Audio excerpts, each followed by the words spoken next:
Bom, pessoal, vamos dar continuidade, né, aos itens da norma da NR10.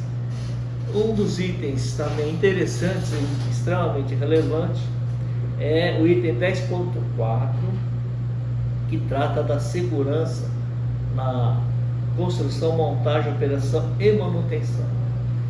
Qual o significado desse item, pessoal?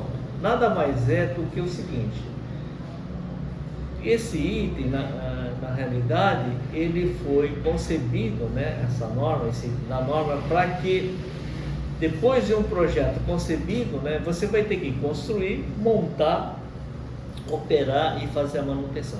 Como se fosse aquele ciclo do PDCA, né? Você projeta, você constrói, né? Você monta, você opera e você preserva, né? Que seria o pessoal da manutenção. E obviamente depois de um determinado tempo há que se fazer o retrofit dessa instalação. Então começa tudo novamente, né? O reprojeto, né? As modificações, etc. Ok? Então esse item da norma que trata, né, da construção, montagem, operação e manutenção, ela principalmente deve garantir, né, a todo momento que os trabalhadores, né, quando em construção, montagem e operação e alguma eventual reforma, né, sempre seja assim supervisionado por um pessoal autorizado, né?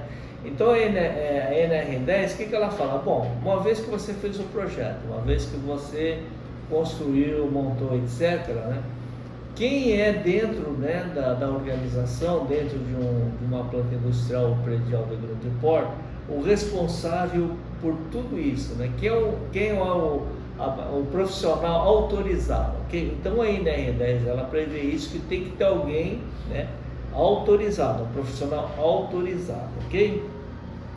E além disso, né, nos trabalhos, né, devem ser adotadas as medidas preventivas, né, quanto à altura, confinamento, né, campos elétricos e magnéticos, explosividade, dentre outros itens que são importantes, né, não só a proteção das instalações, mas principalmente aos trabalhadores, ok?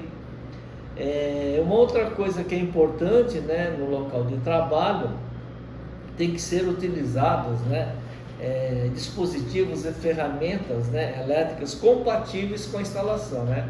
Então vou dar um exemplo, né? Você precisa usar um determinado equipamento, né, na instalação. Vamos supor que seja um equipamento de 220 volts, né? Então, pessoal, você tem que ter, né, dentro da instalação, né, um recurso, né, de energia disponível para 220 volts, tá certo?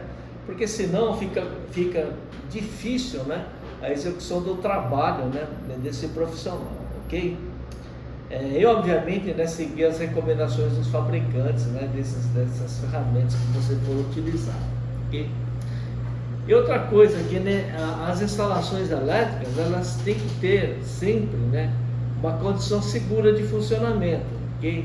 Principalmente no que tange ao sistema de proteção. Então o sistema de proteção, né, ela tem que ser de acordo, né, com as operações das instalações e todas essas operações, né, esse fator segurança é definido onde? No projeto, ok? Então, toda vez que você tiver uma condição especial na instalação, como por exemplo, se ela for uma instalação de uso exclusivo, né, você não pode utilizar, por exemplo, esse invólucro aí, que é um determinado uso exclusivo de uma instalação que tem uma função.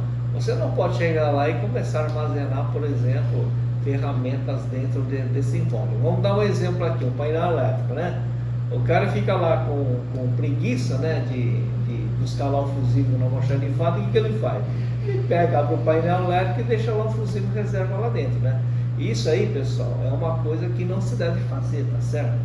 Mesmo porque, né, você não sabe quem vai abrir, né, esse painel futuramente, ok? Então não se deve fazer uso de um invólucro, de um painel elétrico, como o uso de um mini almoxarifado, ok? Outra coisa, né, que é importante, né, é garantir ao trabalhador um sistema de iluminação adequado, né, uma condição de trabalho seguro, como prevê a NR17, né, que trata da ergonomia também, tá? Outro item interessante e importantíssimo são os ensaios e testes elétricos de laboratórios de campo, né? Quando você precisa fazer o comissionamento de uma instalação elétrica, ok? Então não só deve atender, né, as regulamentações, né, de instalações energizadas, né, e trabalhos envolvendo alta tensão, e também, né, os trabalhadores, né, serem capacitados para esse fim, tá certo? Então ele tem que ter trabalhador dentro de uma instalação, né, dentro de uma fábrica, por exemplo, tem que ter um cara profissional qualificado, habilitado, capacitado e autorizado, conforme prevê a NR10.